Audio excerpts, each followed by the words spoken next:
Hello साथियों, welcome to BCC classes. तो साथियों, जैसे कि आपको पता है, हम कंप्लीट एयरफोर्स की ल्यूसेंट पिक बुक का सॉल्यूशन प्रोवाइड करा रहे हैं। ठीक है, अब तक हमने जो स्टार्ट किया हुआ है, ल्यूसेंट की फिजिक्स स्टार्ट कर रखी है।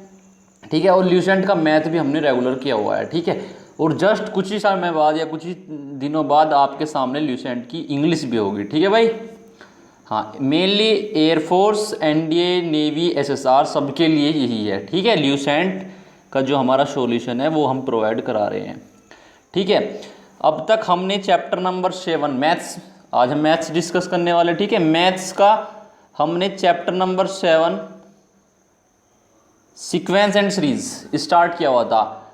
कौन सा? Sequence and series. तो सीक्वेंस एंड सीरीज के हमने दो टॉपिक डिस्कस कर लिए थे। एक तो अर्थमेटिक प्रोग्रेशन मीन्स समांतर श्रेणी, और दूसरा ज्योमेट्रिक प्रोग्रेशन मीन्स गुणोत्तर श्रेणी। ठीक है, तो आज हमारा पार्ट 3 आ गया है, और पार्ट 3 में हम डिस्कस करेंगे पार्ट 3 में आज हमें डिस्कस करना है harmonic progression. Harmonic progression means HP. ठीक है, तो हार्मोनिक प्रोग्रेशन का मतलब होता है हरात्मक श्रेणी। ठीक है भाई, अब देखते हैं, थोड़ा सा इसका इंट्रोडक्शन ले लेते हैं। हरात्मक श्रेणी क्या होती है भाई? सीधी सी डेफिनेशन, सीधी सी सिंपल से आपको याद रखना है कि हरात्मक श्रेणी वह होती है जो समांतर श्रेणी का उल्टा होती है। क्या? जो श्रेणी समांतर श्रेणी का बिल्कुल विपरीत होती है, मतलब उसकी उल्टी होती है। ठीक है, उल्टा होती है उसकी, तो क्या कहलाती है? वो हरात्मक श्रेणी कहलाती है। मान लिया कि जैसे कि 1, 2 और 3, 1, 2, 3 किस में है?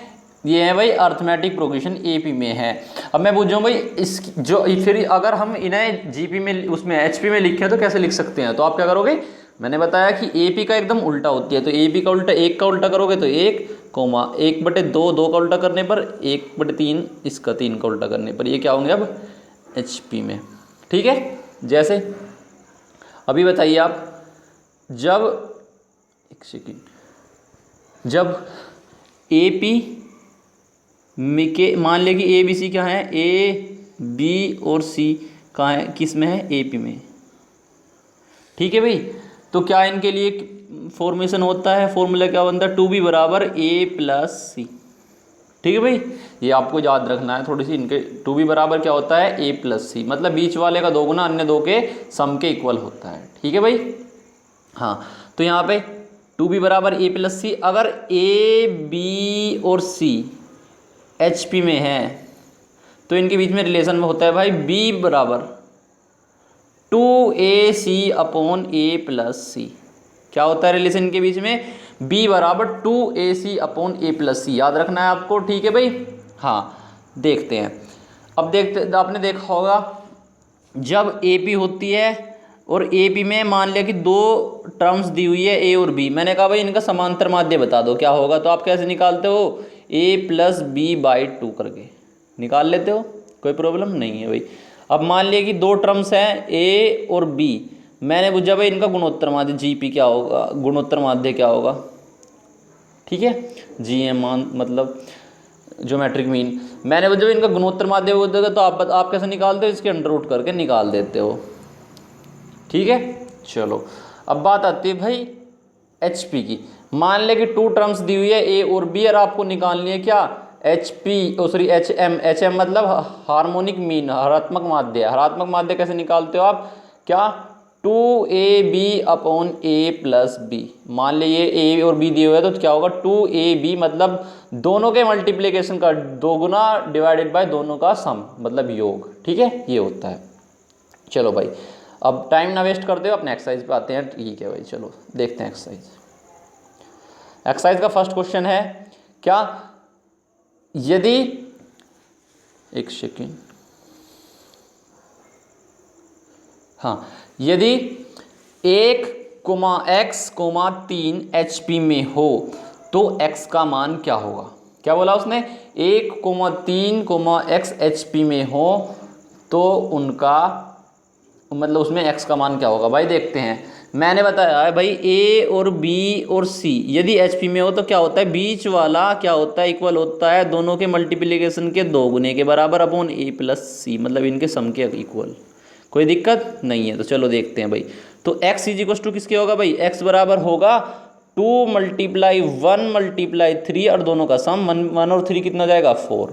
ठीक है, कैंसिल आउट कर देंगे 2 से, तो यहाँ से क्या होगा 3/2, जो कि हमें दिया है ऑप्शन नंबर सी।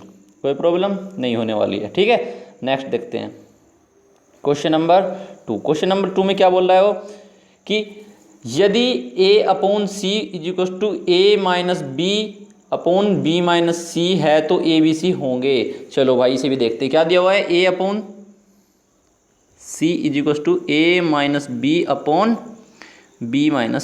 भाई हमें क्या काम करना है, इसकी इधर मल्टीप्लाई कर लो और इसकी इधर मल्टीप्लाई कर लो, बस जस्ट देखते हैं भाई क्या होगा फिर।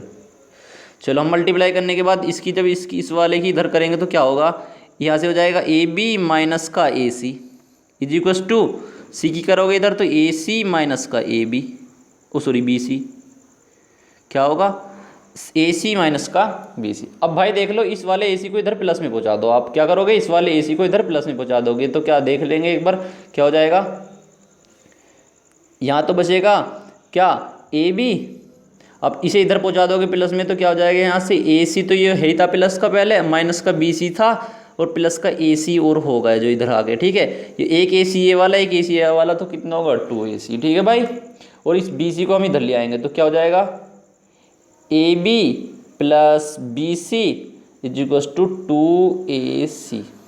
ठीक है, और यहाँ से क्या कॉमन लेंगे, B कॉमन ले लेंगे तो क्या बच जाएगा A plus C is equal to 2AC। अब भाई A प्लस C को अपोन में ले आएंगे तो B इज इक्वल टू क्या हो जाएगा 2AC upon A plus C। तो यहाँ से क्या मिलता है, अभी बताया आपको जस्ट थोड़ी देर पहले ही कि यदि ABC HP में है, यदि ABC HP में है तो B इज इक्वल टू होता है 2AC upon A plus C। तो यहाँ से क्या स्पष्ट होता है कि ABC किस में होंगे, HP में। ठीक है भाई, जो कि ऑप्शन नंबर सी है, बिल्कुल राइट है। ठीक है, हाँ यहाँ देखते हैं, इसने दिया है क्वेश्चन नंबर 3 में 1/5, 1/9, 1/13 का 7वां पद क्या होगा। तो ठीक है, इसमें निकालना है कि ये इसका 7वां पद। भाई देखो 1 में करके देखा, अगर इसे हमें अपोन में ना करके डायरेक्टली लिख दे, मतलब ऐसे है कि 5,9 तो 13 ये किस में बन जाएगी AP में। अब तो HP में दिया हुआ है ना ये, अब तो HP में दिया हुआ है, इसे हमें 5, 9, 13 करके ऐसे करके हम इसे किस में बना लेंगे, AP में बना लेंगे। और AP का 7वां पद निकाल के उसे उल्टा कर देंगे, मतलब उसे विपरीत कर देंगे। विपरीत करने के बाद क्या निकल के आएगा, HP का निकल के आ जाएगा। तो यहाँ से A बराबर क्या है बताइए, A बराबर यहाँ से 5 और D बराबर 9 और N की वैल्यू क्या दी है भाई 7। वही 7वां पद निकालना है तो T7 निकालना है AP के लिए, AP के लिए T7 निकालना है। तो भाई क्या करोगे आप, A प्लस A क्या है 5 प्लस N क्या था भाई 7 - 1 इंटू D की वैल्यू क्या थी 4। ठीक है भाई, कोई प्रॉब्लम नहीं। तो 5 प्लस यहाँ से क्या बच गया 6 × 4, 6 चौक 24 और 5 कितने हो गए 29। ये क्या है भाई AP के लिए निकल गया, AP का 7वां पद क्या निकल गया यहाँ से 29। और हमें क्या निकालना है HP का 7वां पद, तो HP क्या होती है AP की डायरेक्ट उल्टी। ठीक है, तो यहाँ से HP का 7वां पद क्या निकल के आ जाएगा 1/29। कोई प्रॉब्लम नहीं होने वाली, जहाँ जो कि हमें ऑप्शन नंबर D में दिया हुआ है। ठीक है भाई, चलो नेक्स्ट देखते हैं क्वेश्चन नंबर 4। क्वेश्चन नंबर 4 में क्या बोल रहा है वो, क्वेश्चन नंबर 4 में उसने बोला है क्या कि भाई यदि ABCD HP में हो तो निम्नलिखित में से AB plus BC plus CD किसके इक्वल होगा। भाई पहले ही बताइए ABCD अगर हमें HP में लेने हैं और सॉल्यूशन हमें बनाना इजी, वही हमारा एज्यूमिंग मेथड हमेशा से मैं वही यूज़ करता आ रहा हूँ भाई पहले चैप्टर से। ठीक है, फर्स्ट चैप्टर से एज्यूमिंग मेथड मैं स्टार्ट किया हुआ हूँ। ठीक है, वही मेथड हर जगह अप्लाई करके दिखाता हूँ भाई। तो मैंने क्या बोला, उसने बोला HP में है तो भाई क्या ये HP में है एक दूसरे के। हाँ भाई, जब AP में है AP मतलब दोनों को घटा कर देखा इक्वल आ रहा है, यहाँ से घटा कर देखा इक्वल आएगा। तो जब ये HP में है और सॉरी AP में है, अगर हम इनका उल्टा करेंगे तब भी यही आएगा, तो ये HP में भी होंगे और ये GP में भी होते हैं भाई। लेकिन बात आती है अभी नहीं, हम कहाँ पर मान सकते हैं और कहाँ पर नहीं मान सकते। अगर हमारा एक से ज़्यादा ऑप्शन सेटिस्फाई होगा तो वहाँ आप कभी भी 1 1 1 नहीं मानोगे। ठीक है, याद रखना। अगर जहाँ कहीं भी हमारा एक से ज़्यादा ऑप्शन सेटिस्फाई होता है, आप वहाँ कहीं भी 1 1 नहीं मानोगे, ठीक है। तो यहाँ पर हमने देखा यार, अगर हम 1 1 मानते हैं तो ए की वैल्यू भी 1, बी की वैल्यू 1, सी की वैल्यू 1, डी की वैल्यू 1, तो एज्यूमिंग मेथड हमारा काम कर सकता है। तो हम यहाँ पे निकालना है क्या, ये ए बी, तो ए की 1 थी तो मल्टीप्लाई 1 मल्टीप्लाई 1, बी की भी 1 प्लस 1 मल्टीप्लाई 1 प्लस 1 मल्टीप्लाई 1, ठीक है भाई। जोड़ देंगे तीनों को तो क्या आ जाएगा, 3 आ जाएगा। अब जोड़ने के बाद 3 आया, अब देखते हैं कौन से ऑप्शन में अगर हम ए बी सी डी की वैल्यू रखें 1 1 तो कौन सा सेटिस्फाई होता है। भाई डायरेक्टली दिख रहा है आपको ऑप्शन नंबर 3, ऑप्शन नंबर 3 मतलब ऑप्शन नंबर सी क्या हो रहा है, बिल्कुल डायरेक्टली सेटिस्फाई हो रहा है after putting the value of A and D, ठीक है भाई। चलो नेक्स्ट देखते हैं क्वेश्चन नंबर 5। क्वेश्चन नंबर 5 में बोल रहा है भाई, क्वेश्चन नंबर 5 में उसने बोला है यदि ए बी सी जीपी में हो, यदि क्या हो, ए बी सी जीपी में हो तो log ए के, log बी के और log यहाँ से क्या आ जाएगा सी के किसके इक्वल, मतलब किस में होंगे, ठीक है, ये बताना। ए बी सी वही मेथड है अपना मानने वाला, यदि ए बी सी क्या है जीपी में है तो क्या मान लो भाई, क्या होंगे वे 2 4 और 8 मान लिया। मान लिया कि ए बी सी की वैल्यू क्या है 2 4 8 है, क्योंकि ये हमें दिखाई दे रहा है कि एक दूसरे के जीपी में है, तो मैंने यहाँ से एज्यूम कर ली। अब अपने को क्या करना है यहाँ से भाई, अब इसे हम के को नीचे लाना है, के को कहाँ पे लाना है, नीचे। तो नीचे लाने के लिए क्या करना पड़ेगा, इसे 1 अपॉन में लिख सकते हैं, 1 अपॉन log के ए, मतलब बेस में लाना है भाई के को, यहाँ से ए हो जाएगा, कोमा 1 अपॉन log यहाँ से क्या हो जाएगा बी के, सॉरी के बी, यहाँ से 1 अपॉन log के सी, ठीक है, कोई प्रॉब्लम नहीं है। हमने इस फॉर्मेशन में लिख लिया, ऐसे करके हमने जब लिखा तो हमें क्या लेना है यहाँ से, तो भाई अब ए बी सी की वैल्यू हम यहाँ से पुटअप करेंगे, या ए बी सी की वैल्यू पुटअप करेंगे तो क्या हो जाएगा 1 अपॉन log ए की वैल्यू क्या थी भाई 2, चलो भाई रख देंगे कोमा, यहाँ से 1 अपॉन log के है ना, और यहाँ से क्या हो जाएगा भाई 4, कोमा 1 अपॉन log के है, यहाँ पे रख देंगे हम 8। अब हमें देखना है क्या हमारा AP के लिए क्या होता है, AP होता है, अगर हम इसे उल्टा करके लिख दें, मतलब इसे अपॉन में लिखा हुआ है अब तो जस्ट एकदम, अब ये अपॉन में ना लिख के हम इसे ऐसे लिख देंगे, ऐसे कि log के 2 कोमा, मतलब ये जो भी है हम उसे हमें फॉर्मेशन में दिया, हम देख लेंगे इस फॉर्मेशन से हमारा क्या बन रहा है। हमारे इस फॉर्मेशन से बन रहा है भाई log के 8, तो यहाँ से हमें पता लग रहा है कि अगर हम बीच वाले का 2 गुना करते हैं, बीच वाले का 2 गुना करते हैं या अन्य 2 के सम के इक्वल, तो 2 8 16 और 4 का स्क्वायर 16, तो log 16 बराबर log 16 क्या आ रहा है, तो यहाँ से क्या मिलता है, ये AP में है, ठीक है। इनसे यहाँ से पता लग रहा है कि ये किस में है, यहाँ से पता लग रहा है भाई क्या है AP में है, लेकिन हमें क्या निकालना था 1 अपॉन में करके, इनके 1 अपॉन में करके, और जब भाई AP में ये तो यार इसका अपोजिट करके AP में आए, तो इसका अगर हम अपोजिट करेंगे मतलब 1 अपॉन में करके लिखेंगे तो क्या हो जाएंगे HP में, डायरेक्टली दिख रहा है हमें। तो यहाँ से हमारा कौन सा ऑप्शन सेटिस्फाई होता है, ऑप्शन नंबर सी बिल्कुल राइट है, ठीक है भाई, कोई प्रॉब्लम नहीं है। चलो देखते हैं, उसने क्वेश्चन में बोला क्वेश्चन नंबर 6 में, यदि ए बी सी HP में हो तो 1 अपॉन बी माइनस ए प्लस 1 अपॉन बी माइनस सी का मान ज्ञात कीजिए, ठीक है। अपने भाई कई मेथड है, मान ले कि ए बी सी AP में होंगे, मान ले कि ए बी सी AP में है तो ए बी सी की वैल्यू क्या मान ली 1 2 3, लेकिन यहाँ तो उसने HP में दिया हो तो 1 अपॉन में करके लिखेंगे, तो ये 1 अपॉन 2 1 अपॉन 3, ये है भाई अपना।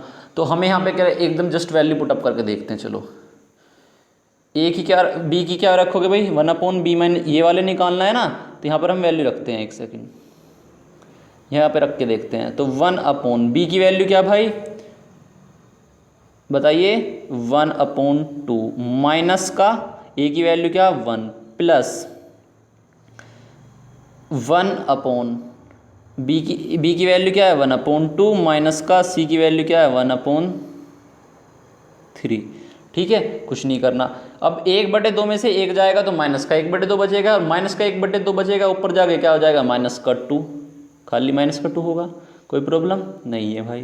प्लस 1 अपॉन, यहाँ से एलसीएम लेंगे तो क्या आएगा, एलसीएम 6 आ जाएगा और 3 इधर जाएगा, 3 माइनस का 2 हो जाएगा, 3 में से 2 गए 1 तो इधर ऊपर जाके 6 हो जाएगा इधर को, तो क्या बचेगा माइनस का 2 प्लस का 6, यही बचेगा ना। और प्लस का ज़्यादा है तो प्लस का 4 बच जाएगा। ठीक है भाई, अब देखते हैं कहाँ ए और बी और सी की वैल्यू पुटअप करने पर हमें आंसर 4 मिलता है। तो देखते हैं कौन से ऑप्शन में वैल्यू रखेंगे। अब देख लेंगे आप, ए की वैल्यू में पता है 1 है, बी की वैल्यू क्या है 2, 1/2, वी की वैल्यू 1/2 रखोगे यहाँ से तो भाई मिलने वाला नहीं ऑप्शन में से, क्योंकि 2 ऊपर जाके 1 + 2 कितना हो जाएगा 3, लेकिन हमें तो 4 लाना है ना। अब यहाँ पे देखते हैं सी की वैल्यू कितनी है भाई 1/3 और ए की वैल्यू 1 और 1/3 मतलब इसे ऊपर ले जाएंगे तो कितने होगा 3 और 1 4। इसका मतलब हमारा ऑप्शन नंबर बी बिल्कुल राइट है, क्योंकि इसमें हम ए बी सी की वैल्यू पुटअप करने पर आंसर 4 गेट कर रहे हैं, जो कि हमने सॉल्यूशन करके क्वेश्चन के सॉल्यूशन करके भी निकाला था। ठीक है भाई, तो यहाँ से ऑप्शन नंबर बी बिल्कुल राइट है। नेक्स्ट देखते हैं क्वेश्चन नंबर 7। क्वेश्चन नंबर 7 में क्या बोल रहा है भाई वो, यदि ए बी सी का हरात्मक माध्य क्या है एच है, मान ले कि ए बी सी दो वैल्यू है, मान ले अपने पास से अज्यूम कर लिया 1 और 2 ही है भाई। चलो यदि ए बी सी क्या है, दो ऐसी वैल्यू है मतलब जिनका हरात्मक माध्य क्या है एच है, इनका हरात्मक माध्य निकालता हूँ तो एच निकालता हूँ, एच बराबर क्या होगा पता है फॉर्मूला 2ab, ए की जगह 1 रख दूँ, बी की जगह 2 रख दी अपॉन a + c, दोनों को जोड़ दिया भाई, तो क्या आ गया यहाँ से 3, तो 2 दूनी 4, h बराबर कितना आगा 4/3। ठीक है, कोई प्रॉब्लम नहीं है। अब यहाँ पे हमें जस्ट पुटअप करनी है, क्योंकि a की वैल्यू 1 है याद रखना, b की वैल्यू क्या है 2, तो a की 1 b की 2, तो h बराबर क्या रहा बताइए, h बराबर आया भाई 4/3 और प्लस a की वैल्यू हमें पता 1 है अपॉन 4/3 माइनस का a की वैल्यू 1 प्लस, सारे के बीच में प्लस है, 4/3 माइनस के b की वैल्यू कितनी है 2, प्लस है ना यहाँ पे, तो 4/3 और इसकी b की वैल्यू क्या है माइनस का मतलब 2। ठीक है, अब यहाँ से करेंगे 3 ही कम 3, 3 और 4 7, इसे क्या लिख सकते हैं 7/3 और यहाँ से 3 माइनस 1 मतलब 4 में से 1 जाएगा, कितना बचाएगा 1/3, तो क्या बचाएगा यहाँ से भाई, इसकी 3 की इधर मल्टीप्लाई करेंगे तो कितना आएगा 4 - 3/3। ठीक है, 4 में से 3 जाएंगे कितना बच जाएगा 1। चलो अब इधर देखते हैं, यहाँ 4/3 है ना, तो 3 2 जा 6, 6 4 कितना हो गया यहाँ से 10, 3 2 जा 6, 6 4 कितने हो गए यहाँ से 10 और 3 2 जा 6 और 4 माइनस के 6 है ना, और यहाँ से क्या है प्लस के 4, तो माइनस के 2 बच जाएंगे, माइनस के 2/3, 3 से 3 कैंसिल आउट हो जाएगा, माइनस के 5, यहाँ से तो मिल गए हमें 7 और यहाँ से बचेगा इसका सोल्यूशन निकालने के बाद माइनस के 5 और 7 में से 5 जाएंगे भाई, बता दो आप क्या होगा 2 बचेगा, और जो कि हमें क्या दिया है ऑप्शन नंबर बी में दिया हुआ है। ऑप्शन नंबर बी बिल्कुल क्या होगा हमारा इस हिसाब से बिल्कुल सही होगा। ठीक है, कोई प्रॉब्लम नहीं होने वाली है। चलो भाई देखते हैं next question number 8। Question number 8 में क्या बोल रहा है कि log 3 2 log 2 6 log 12, ठीक है ऐसे करके दिया हुआ हमें। चलो भाई कोई प्रॉब्लम नहीं है, वही अपना मेथड अभी पीछे भी एक क्वेश्चन जस्ट इसके ऊपर कराया है मैंने, वैसे कोई प्रॉब्लम नहीं। हमें क्या करना है यहाँ पे चेंजेस करने हैं, यहाँ पे बेस में 2 लाना है, जो कि सेम होता है उसे हम सेम ही बना लेते हैं। ठीक है, बेस में 2 ही सेम बना लेंगे, तो 1 करके लिख देंगे log 2 3 1 log 2 6 1 log 2 12। अब भाई हम इसका कॉन्जुगेट करके लिखें तो ये यहाँ से हमें साफ साफ दिखाई दे रहा है कि बीच वाले कवर करेंगे 6 छंग 36 और 36 और 12 36, मतलब बीच वाले का 2 गुना अन्य 2 के सम के इक्वल आएगा। ठीक है, और वो भी कब करने पर, इसका कॉन्जुगेट करने पर एपी में स्पष्ट होंगे, लेकिन हमें तो क्या बताना है भाई ये 1 में किसके होंगे, तो जब ये इन्हें कॉन्जुगेट करने मतलब ऊपर लाने पर ये क्या है हमें एपी में आ रहे हैं। अब ये कुछ पहले से ही कॉन्जुगेट लिखे हैं तो इसका मतलब क्या है ये एचपी में होंगे।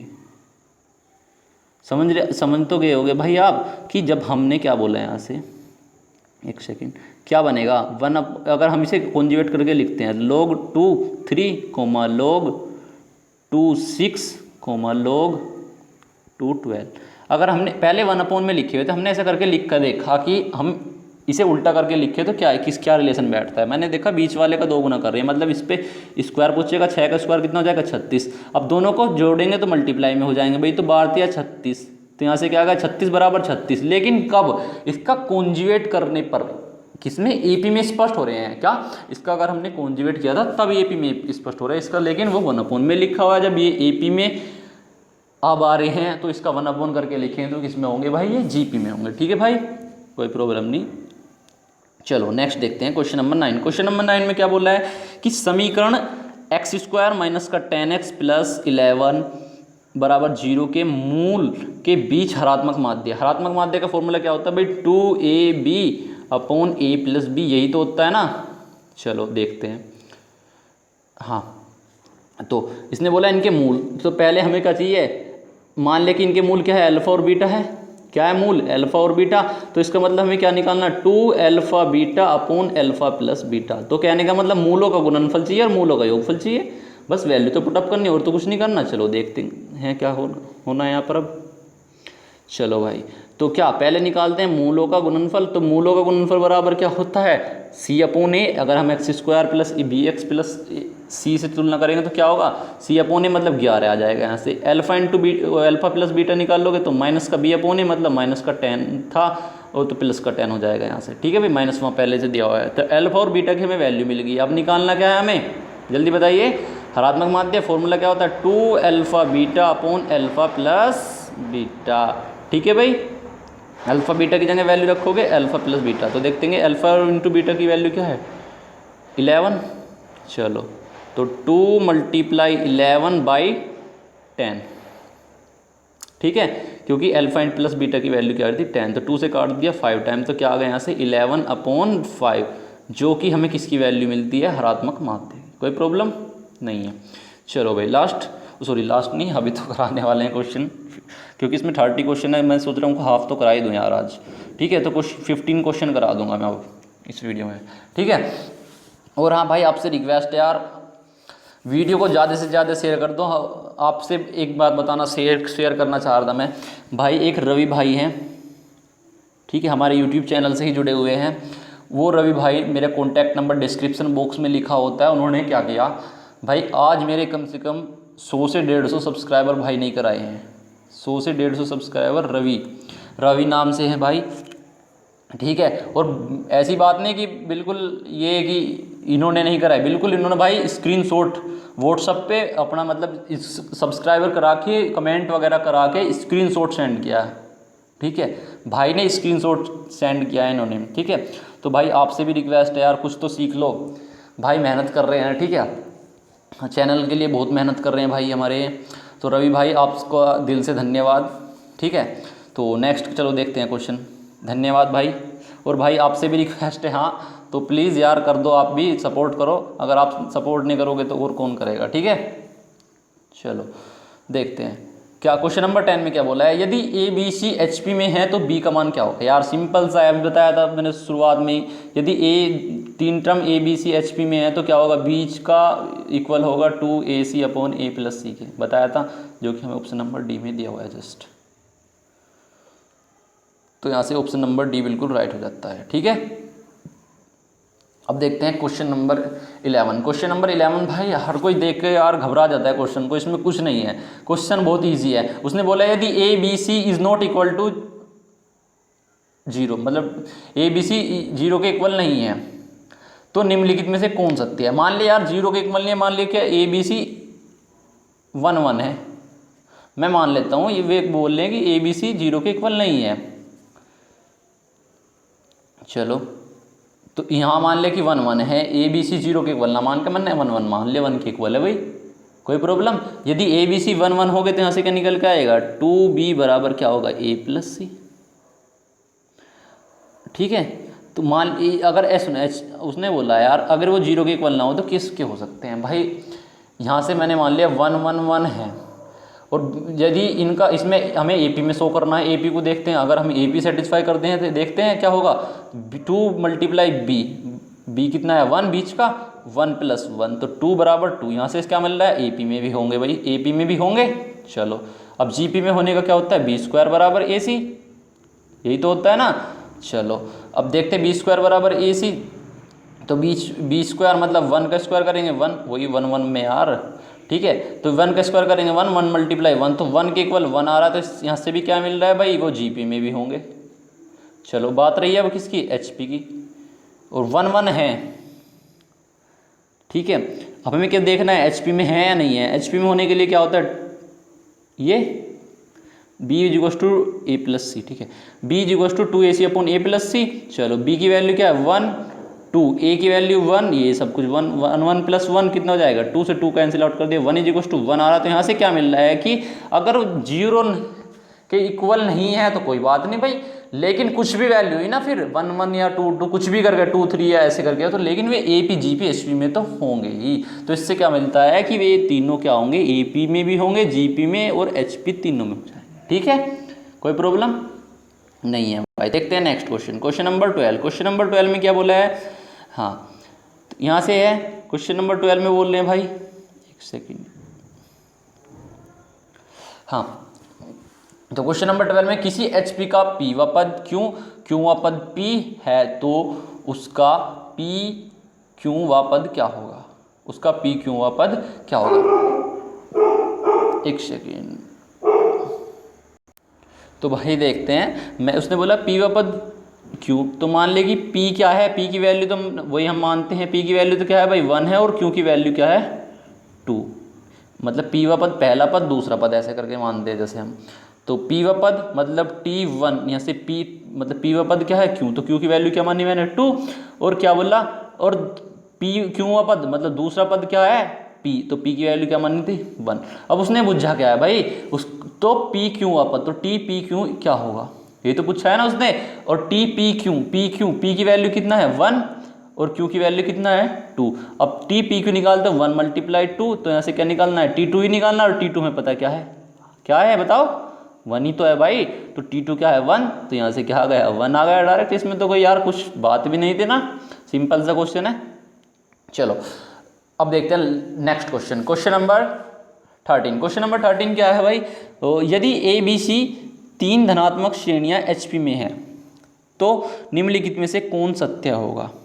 यदि ए बी सी 3 धनात्मक श्रेणियाँ क्या हैं, श्रेणियाँ पढ़ लिया, क्या है एचपी में है, तो वो क्या होगा, इसमें सेटिस्फाई करके दिखाना है। क्या मान ले कि 1/2 वही अपना मेथड है 1/3, ठीक है। अब देख लेंगे कौन सा, ए स्क्वायर प्लस सी स्क्वायर, तो ए का स्क्वायर करेंगे मतलब 1 का स्क्वायर करेंगे, ठीक है कोई दिक्कत नहीं, 9 मतलब सी का स्क्वायर करेंगे तो 9 हो जाएगा। यहाँ से इसने दे रखा है स्मॉलर देन किसके है 2 मल्टीप्लाई बी के स्क्वायर, तो 1/4, यहाँ से कैंसिल आउट कर दिया, कितना आ गया 1/2, और यहाँ से क्या आएगा 9 1 कितना हो गया 10/9, ठीक है भाई।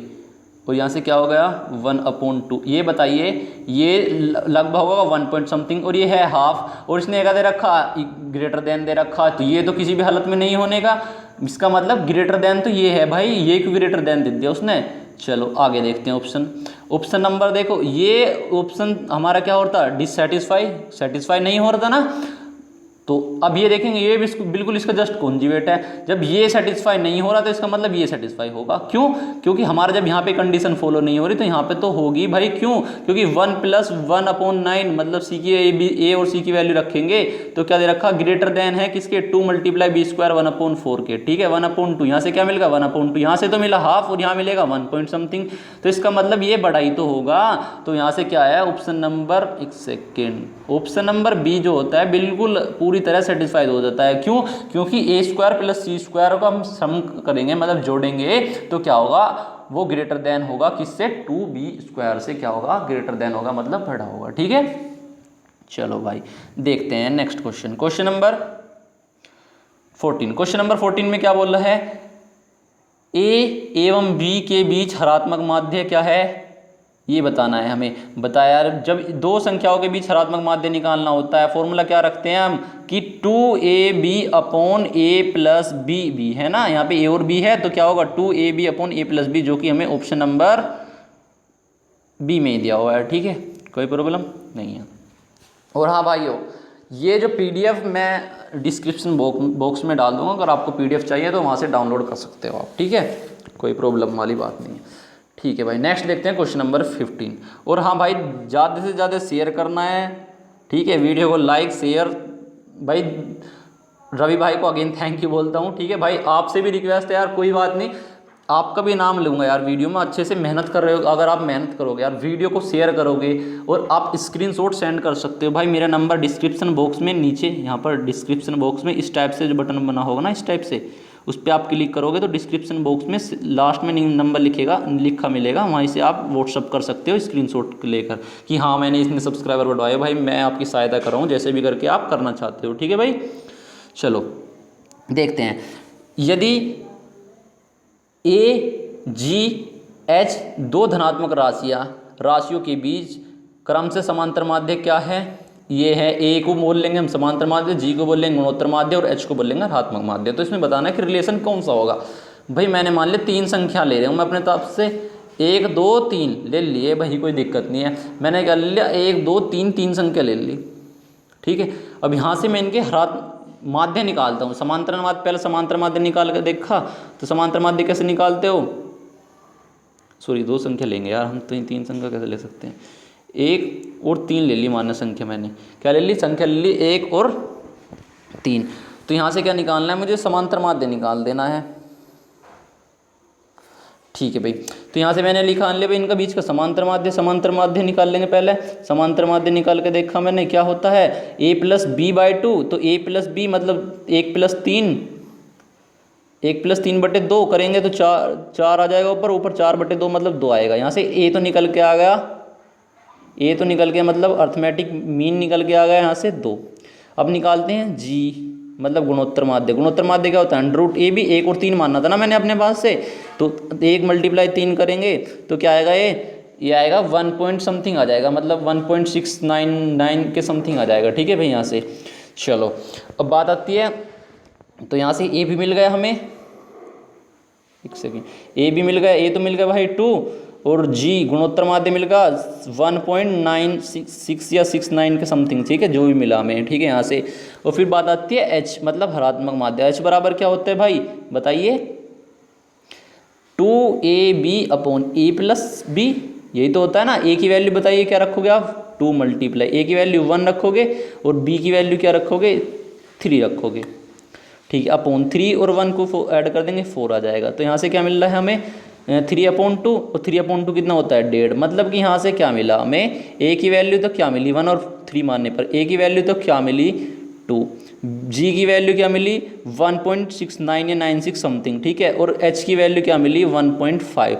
तो यहाँ से आपको क्या दिख रहा है, कुछ भी वैल्यू रखोगे, मैंने तो बस अब जस्ट आपको मान के तो बताया है, 1 2 1 3 1 2 3 4 5 6 कुछ भी रख कर देख सकते हो आप, लेकिन 2 वैल्यू लेनी है। उन 2 वैल्यू को उठाने पर हम पहले मतलब अर्थमेटिक मीन निकालेंगे, गुणोत्तर माध्य ज्योमेट्रिक मीन निकालेंगे। ठीक है, और ऋणात्मक माध्य मतलब हार्मोनिक मीन निकालेंगे, और हमारा हमेशा ही अर्थमेटिक मीन ही बढ़ाएगा, उसके बाद ज्योमेट्रिक मीन होगा, उसके बाद क्या होगा हार्मोनिक मीन। तो यहाँ से क्या स्पष्ट होता है कि सबसे बड़ा क्या होता है भाई, सबसे बड़ा होता है अर्थमेटिक मीन, उसके बाद ज्योमेट्रिक मीन, उसके बाद हार्मोनिक मीन होता है। तो यहाँ से क्या स्पष्ट हो रहा है भाई, देख लेंगे, ऑप्शन नंबर बी बिल्कुल राइट है। क्या होता है कि यहाँ से स्पष्ट हो रहा है क्या कि अर्थमेटिक मीन क्या होगा, सबसे बड़ा होता है। ठीक है भाई, कोई प्रॉब्लम नहीं होने वाली। तो भाई आज की वीडियो में इतना ही, प्लीज़ ज़्यादा से ज़्यादा शेयर कर दो, और एक दिन के लिए यार कम से कम